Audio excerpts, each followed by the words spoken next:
Bom dia, irmãos, com a graça e a paz do Senhor Jesus. Que Deus nos abençoe nesta manhã, continue nos abençoando, né? Nosso relógio é o nosso inimigo, hoje não tem jeito. Mas eu quero convidar você a abrir a sua Bíblia no livro de Isaías, no capítulo 9. Vamos ler Isaías, capítulo 9, um texto clássico sobre o nascimento do nosso Senhor Jesus, a profecia do nascimento de Jesus. Isaías capítulo 9, verso 6 e verso 7, diz assim a palavra do Senhor: Porque um menino nos nasceu, um filho se nos deu, o governo está sobre os seus ombros, e o seu nome será Maravilhoso Conselheiro, Deus Forte, Pai da Eternidade e Príncipe da Paz. Ele estenderá o seu governo e haverá paz sem fim sobre o trono de Davi e sobre o seu reino, para estabelecer e para o firmar com juízo e com justiça, desde agora e para sempre. O zelo do Senhor dos Exércitos fará isto. Senhor, muito obrigado neste momento em que nós colocamos a Tua palavra aqui, pedimos, ó Deus, que em nome de Jesus,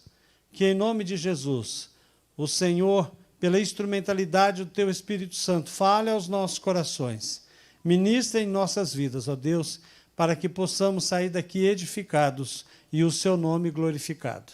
No nome de Jesus, amém, Senhor. Feliz Natal! Já podemos dizer, estamos no mês de Natal, um mês festivo e não por qualquer coisa, porque nós comemoramos muito mais do que árvore. A árvore, sim, é interessante para nós lembrarmos do Natal, mas mais do que árvore, mais do que o presente, mais daquele que será sacrificado um dia antes para você se alimentar do peru, ou do frango, ou do chester, eu não sei o que você vai comer, mas mais do que tudo isso, é nós celebrarmos o nascimento de Jesus. Nós louvamos a Deus por isso. Louvamos a Deus porque os pastores desta igreja e os seminaristas pregaram durante este ano, falando sobre a história do povo de Israel em Gênesis, depois falamos sobre o Êxodo, também confirmando o projeto de Deus para nós. E quando nós pensamos no nascimento do Messias e observamos o que a palavra de Deus nos mostra e traz para mim e para você, centenas de profecias falando sobre o nascimento do Messias. Aquele que veio para trazer vida eterna para nós. Aquele que veio para nos trazer consolo. Aquele que veio para nos trazer um propósito de vida. Eu fico pensando o que seria de mim se não fosse Jesus. Aonde eu estaria? Com certeza perdido. Sem fé, sem esperança e sem alegria. Por isso que nós podemos nos alegrar, irmãos. Vida cristã é uma bênção. Ser filho de Deus é a melhor bênção que alguém pode receber em sua vida. Não importa a sua situação financeira, não importa a sua condição social, não importa se você tem saúde ou não. Quem tem Jesus tem tudo. Louvado seja o nome do Senhor. E o texto que nós acabamos de ler, ele apresenta esse Messias. Ele apresenta esse Messias que traz para nós, então, uma profecia de esperança. A esperança de ter algo em nossa vida para que nós realmente sejamos abençoados. Algo em nossa vida para que realmente nós possamos ter um propósito. Hoje nós vamos celebrar a ceia do Senhor, que conta toda essa história, que traz à nossa memória toda essa história, esse projeto de vida que Deus trouxe para mim e para você, para que nós possamos ter comunhão com Ele e ter a verdadeira felicidade. E o texto vai apresentar esse Messias para nós. E a primeira coisa que ele apresenta desse Messias é o caráter desse Messias. O texto diz que esse Messias será o maravilhoso conselheiro, o Deus forte, Pai da eternidade e Príncipe da paz. Quando nós pensamos nesse maravilhoso conselheiro, nós pensamos que o conselho de Jesus para nós é algo que vai refletir lá na eternidade. Não só algo que vai refletir na eternidade mas também que é algo que transmite um milagre incomum sobre as nossas vidas. O milagre da vida eterna, o milagre da esperança, o milagre de que nós, olhando para Ele e sabendo que Jesus veio para ser aquele que vai cumprir o propósito de Deus de morrer por nós na cruz, então conduzindo a minha vida, a sua vida, para a presença de Deus, conduzindo a minha vida e a sua vida para termos comunhão com o Senhor. Entendemos que os nossos pecados que nos separaram de Deus, agora nós podemos receber Jesus como Salvador e Senhor, e Ele, somente Ele pode nos levar a Deus, aquele que nos criou. Somente Ele é capaz de nos conceder vida eterna, nos livrando da condenação do pecado que pesava sobre nós. Pense você, se você não estiver, se você não tem Jesus, se você não tivesse Jesus, com certeza a sua vida, o seu futuro é a morte eterna. Já nascemos condenados pelo pecado por causa dos nossos pais, porque o pecado está em nós está imputado a nós o pecado, e nós herdamos o pecado, então não há escapatória para nós. Mas quando nós conhecemos Jesus, nós aprendemos que em Jesus nós podemos ter a vida eterna, que em Jesus nós podemos ter os nossos pecados perdoados. Então você conhece a Jesus, você vai até Jesus e compreende que Jesus conhece você mais do que a si mesmo. Você é capaz de compreender que Jesus, então, é aquele que pode transformar a sua vida, que pode te dar esperança, que pode te dar vida eterna. Vá até Jesus. Busque o Senhor, esteja diante do Senhor, buscando a presença dEle, para que a sua vida seja abençoada. Mas o texto diz também que esse Messias é o Deus forte. Não é que ele é um Deus, ele é o Deus, o único, criador e sustentador do universo. Ele é aquele que traz para nós que ele tem todo o poder nos céus e na terra. Ele tem as chaves da morte e do inferno. Sua morte aniquilou o império da morte, quer dizer, o diabo. A morte morreu de medo ao ver Jesus nascer. Louvado seja o nome do Senhor. Ele também é aquele que se manifestou para desfazer as obras do diabo. Se você está oprimido, se você está condenado, se você não vê escapatória para você, se você está escravo da prostituição, das drogas, da bebida, de um casamento fracassado, de uma família destruída, a Bíblia diz que Jesus tem todo o poder nos céus e na terra. E Ele é capaz de transformar a sua vida. Se preciso for, Ele ressuscita, porque Ele pode fazê-lo. Porque Ele detém todo o poder nos céus e na terra. Jesus foi exaltado soberanamente por Deus, que lhe deu um nome que é sobre todo nome, para que ao nome de Jesus se dobre todo o joelho que estão nos céus, na terra e debaixo da terra, e toda língua confesse que Jesus Cristo é o Senhor, para a glória de Deus Pai. Louvado seja o nome do Senhor, porque com aquilo que nós podemos constatar, Jesus ele é poderoso. Para Ele não há nada impossível. Sendo assim, Ele pode transformar a sua vida, a sua história, para que você esteja na presença dEle e seja abençoado.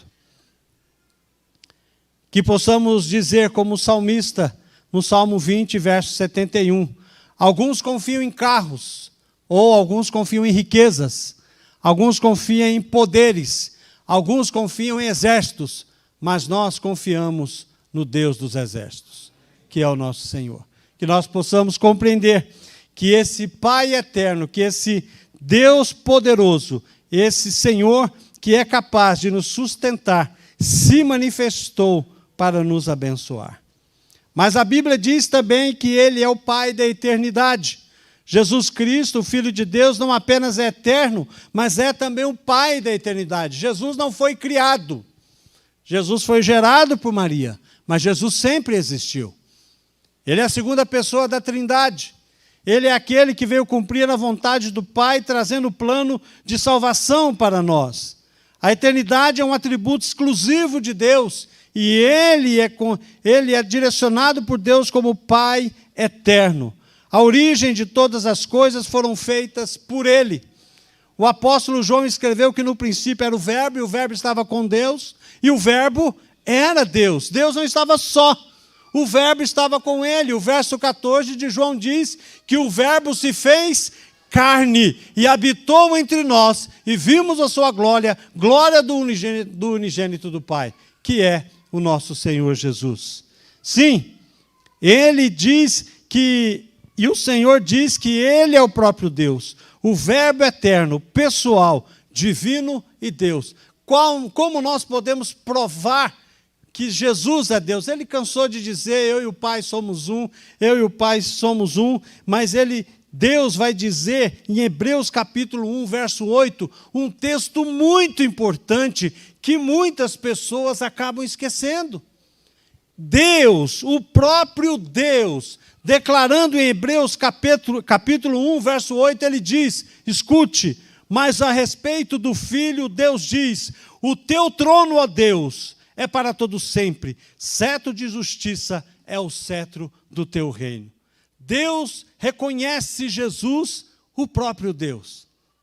Algo que nós podemos, então, entender que Ele se esvaziou de a si mesmo, assumindo uma forma de servo, sendo infinito, tornou-se finito, sendo transcendente, tornou-se imanente, sendo Deus, se fez homem, sendo rico, se fez pobre, sendo autor da vida, morreu pelos nossos pecados, sendo mais exaltado, foi humilhado até a morte, morte de cruz, por amor a você, irmã Pedra, e por amor a mim, e a cada um de nós aqui.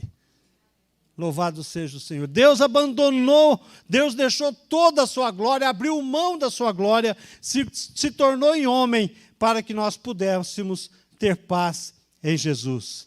Mas o texto diz também do caráter desse Messias, que ele é o príncipe da paz. A promessa de que o Messias traria paz já gerava uma grande expectativa no Antigo Testamento. Em nosso desespero e tristeza, receamos que os nossos problemas e sofrimentos nunca acabem. E nos tortura, e nos atormenta, e nos preocupa, e ficamos preocupados com o dia de amanhã, porque nós não sabemos o que será o dia de amanhã. Nós não sabemos como será os nossos filhos, como estarão, como o mundo vai enfrentar a igreja, nós não sabemos aonde nós vamos estar amanhã, ninguém se garante. Ninguém se garante. Não sabemos das lutas, das dificuldades, das enfermidades da nossa vida, da vida da nossa família, da vida da nossa igreja, do nosso sustento, do seu sustento. Não sabe o que vai acontecer amanhã. Hoje estão empregados, amanhã estamos desempregados, ninguém pode, hoje temos empresa, amanhã talvez não tenha mais. Senhor, o que será de nós? Essas coisas abatem a nossa vida, abatem o nosso coração, nós ficamos desesperados, mas Jesus veio para nos dar paz. A paz não é um sentimento. Para este mundo, paz é que tudo isso que eu falei esteja resolvido. Que o nosso futuro financeiramente esteja resolvido, que os nossos filhos estejam garantidos em suas vidas, que nada vai os abalar, que doença nenhuma vai chegar à nossa porta. Nós pensamos assim, aí temos paz. Mas a paz que Jesus oferece, ela é totalmente ao contrário. É saber que você pode enfrentar a pior das doenças, está num leito de morte, mas você ser capaz de dizer, Deus é bom.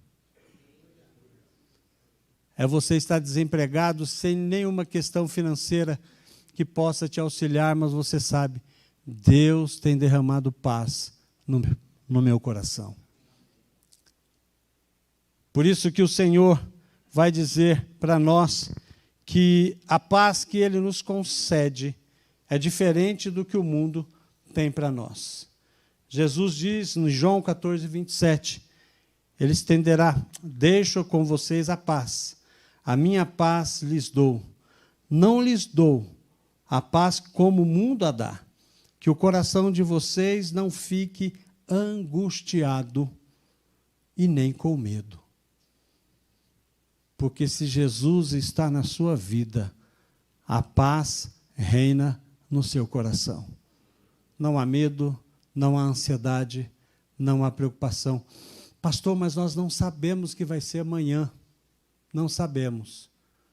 Mas podemos ter a certeza que se Jesus estiver no controle da nossa vida, a nossa vida será abençoada. Por isso que esse Messias veio para derramar paz em nossa vida. Em segundo lugar, o texto nos apresenta o propósito desse Messias. Ele estenderá o seu governo e haverá paz sem fim sobre o trono de Israel e sobre o seu reino, para estabelecer e para firmar com juízo e justiça desde agora e para sempre. O Messias tem um propósito de trazer o reino de Deus. Quando fala que é o reino de Davi, porque Davi governava sobre o povo de Deus. E quando vem o reino de Deus para a nossa vida, neste mundo, nesse contexto de destruição, de guerras, de pecado, de escravidão, como Deus pode estar reinando, Jesus? Ele reina sobre a minha vida e sobre a sua vida. Sobre a igreja de Jesus ele está reinando.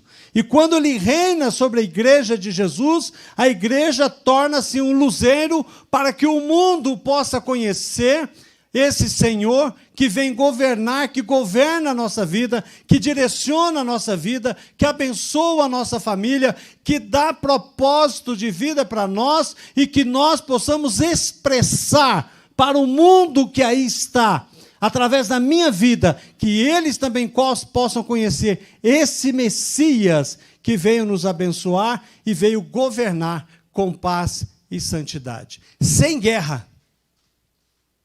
Sem guerra, a partir do lar. Sem guerra entre o casal. Sem guerra entre os filhos e os pais. Sem guerra com o cunhado. Amém? Amém também. Sem guerra com a sogra e com o sogro. A partir do nosso lar, esse Senhor governa para que a graça, a misericórdia e a salvação do Senhor seja expressa a todas as pessoas.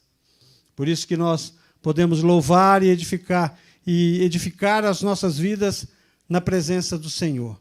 Só pode haver paz a partir das nossas vidas se andarmos em amor e concordância uns com os outros. Parar de brigarmos entre nós, como igreja, como irmãos.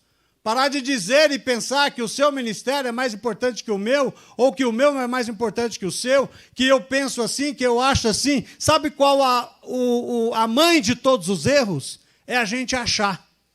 Primeiro a gente achar que é alguma coisa. Depois achar que eu sou importante. E depois é achar que o meu ministério é mais importante que o outro. Que bobagem é isso, irmãos? Isso é besteira. Nós achamos que fazemos falta. Deus fala, não quer trabalhar? Sai da frente, tem 30 querendo pegar o seu lugar.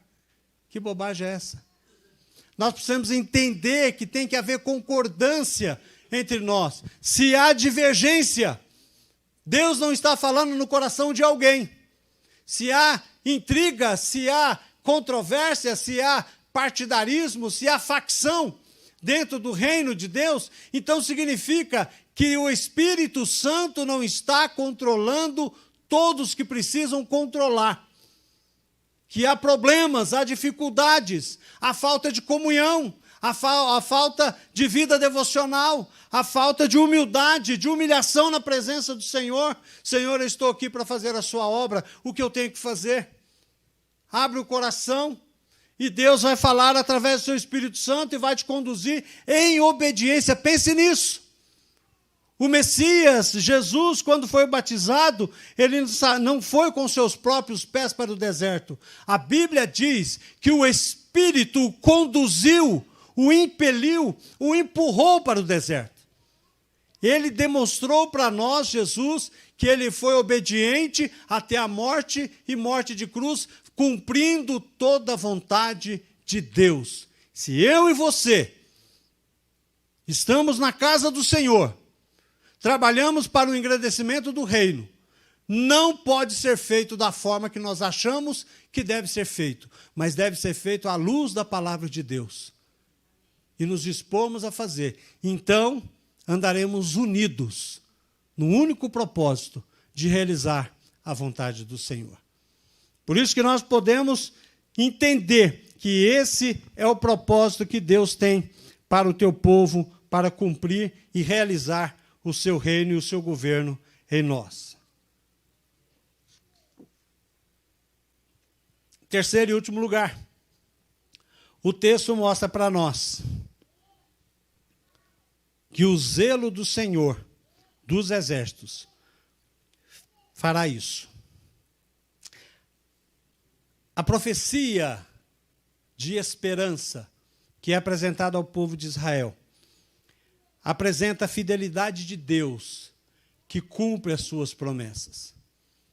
Aquilo que o Antigo Testamento profetizou sobre o Messias se cumpriu. Jesus veio. E por que Deus o fez? Porque Deus nos ama. Porque o homem no Jardim do Éden rompeu esta comunhão com Deus. Mas mesmo Deus entendendo, sabendo que o homem ia cair, ele falou assim, eu vou fazer, porque eu quero mostrar o meu amor para essas pessoas. Nós vamos cumprir o propósito, eu vou me tornar carne, eu vou morrer na cruz, eu vou cumprir aquilo que está no nosso coração de fazer a vontade, a nossa vontade, para resgatar esse povo. Claro, Deus poderia simplesmente jogar uma bomba lá no Jardim do Éden e bumba, acabar com tudo. E começar tudo de novo do jeito que Ele quer. Mas Ele tem um propósito de que nós, por amor, possamos buscá-lo. O grande desafio da humanidade, o grande desafio de Deus é mostrar para o diabo que eu e você buscamos a Deus, não pelo que Deus faz, mas pelo que Deus é. É você amar a Deus, mesmo passando por toda a luta e dificuldades. É você amar a Deus não porque Deus te abençoa, não porque Deus te dá família, não porque Deus te dá saúde, te dá trabalho, não porque a sua vida é perfeita e maravilhosa e não tem nenhum problema, nada disso. Mas é porque você aprendeu a amar o caráter de Deus. Esse é o desafio. E o nosso desafio é aprender a confiar nessas promessas, sabendo que Deus fez e continua fazendo a sua obra de restauração na humanidade. O Senhor Jesus, ele encerra João, quando ele está dizendo em João, na sua oração, ele diz algo muito importante, que demonstra o seu amor. Ele diz o seguinte, não peço somente por estes, mas também por aqueles que vieram a crer em mim, por meio da tua palavra. Sabe o que Jesus está dizendo aqui? Eu oro pelo Washington, porque pela sua palavra ele vai crer em mim. Eu oro pelo André. Deus citou o nome de cada um de nós aqui. Ele pensou em cada um de nós. Você foi pensado na eternidade e esse pensamento foi confirmado em João capítulo 17. Que quando Jesus orou, falou assim, olha, Senhor, eu estou orando não somente por esses discípulos aqui, mas por aqueles que pela tua palavra hão de crer em mim. Você crê na palavra de Deus? Amém. Jesus orou por você. Ele intercede por você. E por isso que nós podemos nos alegrar.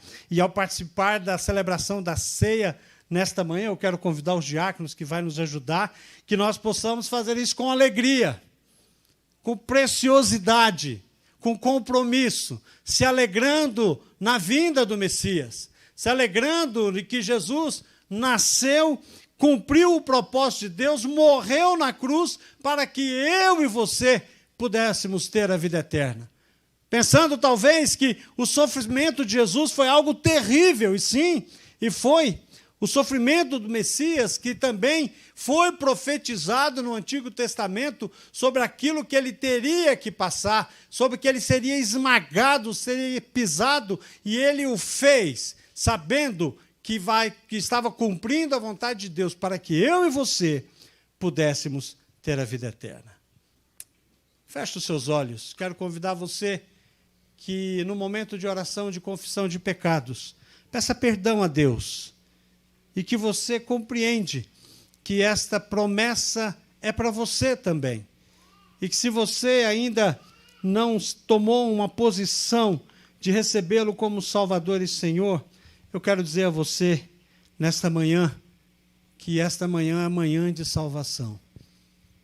Eu quero convidar você a orar a Deus. Se você entende que esse Messias e a celebração de Natal não é o nascimento de Jesus em seu coração, eu quero convidar você, ou melhor, eu não quero convidar, eu quero desafiar você a receber Jesus no seu coração, porque o coração é o único lugar que a porta tem fechadura só para o lado de dentro. Deus não entra, Deus não chuta a porta, Deus não arromba a porta, Deus bate a porta. E se você ainda não recebeu Jesus como Salvador e Senhor da sua vida, meu irmão, minha irmã, meu amigo, minha amiga, eu quero dizer a você que Jesus está convidando você nesta manhã e desafiando a você a recebê-lo como Salvador e Senhor da sua vida e ter a sua vida transformada. Se você quer receber Jesus como Salvador de sua vida, quero que você ore no seu coração assim: Senhor, eu reconheço que sou pecador, eu reconheço que preciso de salvação. E eu quero convidar Jesus para entrar no meu coração e ser o Senhor da minha vida. Limpa, ó Deus, e perdoa os meus pecados e escreve o meu nome no livro da vida. Amém. Continuamos todos de olhos fechados. Se você nunca fez essa oração e fez esta manhã, chamando Jesus para entrar no seu coração e perdoar os seus pecados e recebê-lo como Salvador e Senhor, levante a sua mão. Eu gostaria de orar com você. Deus abençoe. Mais alguém que queira receber Jesus como Salvador e Senhor? Deus abençoe. Em cima na galeria temos alguém. Você que está em casa também, pela internet também, você pode receber Jesus como Salvador e Senhor, porque Ele é poderoso. Ele está aqui, mas Ele está aí na sua casa também, ao seu lado, sondando o seu coração e chamando você para que abra a porta, para que você tenha comunhão com Ele. Escreva na descrição do link: eu aceito Jesus como Salvador. Deixe o seu contato e vamos conversar, queremos ajudar você.